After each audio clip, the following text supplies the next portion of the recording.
Some defenders of Trump like to say, hey, liberals should like him more because he's not a crazy religious conservative. He's really just a business guy. It may be true that Trump's personal social views are not extreme, but he is pandering to the most extreme, regressive, retrograde elements of the Republican Party.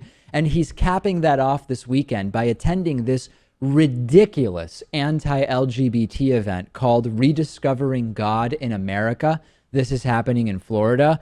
This totally abortive conference was founded by David Lane of the American Renewal Project. And I've mentioned this before, Lewis, this is that project that wants to try to get right-wing pastors to run for office at all levels, to just fill government with right-wing Christian pastors. That's sort of the goal. And David Lane was interviewed by Bloomberg and said that he intends to quiz Donald Trump about how he plans to fight, quote, homosexual totalitarianism and the gay rights militants, both completely imaginary problems in the U.S. So I'm glad that they're going to start off by focusing on things that just don't exist.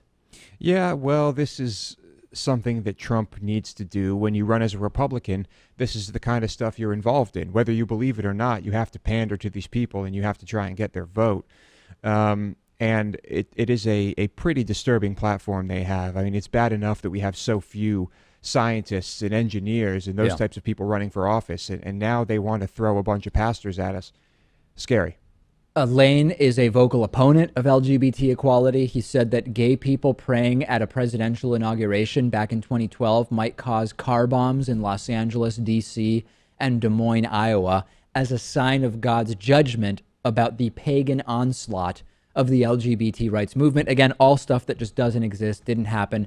According to the invitation posted by the group Liberty Council Action, some of the speakers at this, some of the luminaries to speak at this event will be Matt Staver of Liberty Council. He's the guy who represented bigoted Kentucky County Clerk Kim Davis. Staver last month denounced memorial gatherings for the victims of the Orlando nightclub attack as homosexual love fests. He has also claimed that gay people are demonic and looking to abuse children. David Barton will be speaking at this conference. He's a right-wing nut who calls himself a historian. He thinks that God is preventing a cure for AIDS because it's a divine penalty for homosexuality. Of course, ignoring that we are very, very close to an AIDS vaccine. And also speaking at this conference will be Maine pastor Ken Graves, who preaches against what he calls militant homo-fascism. And lastly, Bill Federer, a religious right activist and conspiracy theorist who thinks that gay rights are bringing about the Islamic takeover of America. I never get that, Lewis, because the Islamists hate gays. How is it that they're bringing on a gay takeover?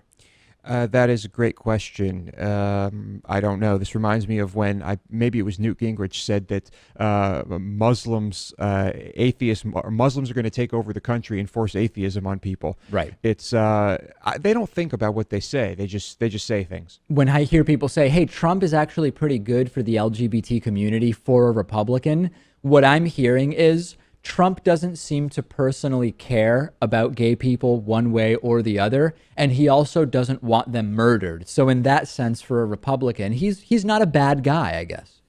Well, it is a huge step up for many Republicans, yes. I was looking at some news articles about this morning, and on the right-wing websites, I read comments sort of, I'm paraphrasing here, but basically, hey, at least it's not illegal to be gay in the U.S. and you don't get killed like you do in Iran. So it's like a very, very low bar for saying, I think things are good enough for gay people. They're not getting killed here, and it's at least not barred legally from existing in public society. It's sort of sad, actually, that the bar is being set that low for some of these right wingers.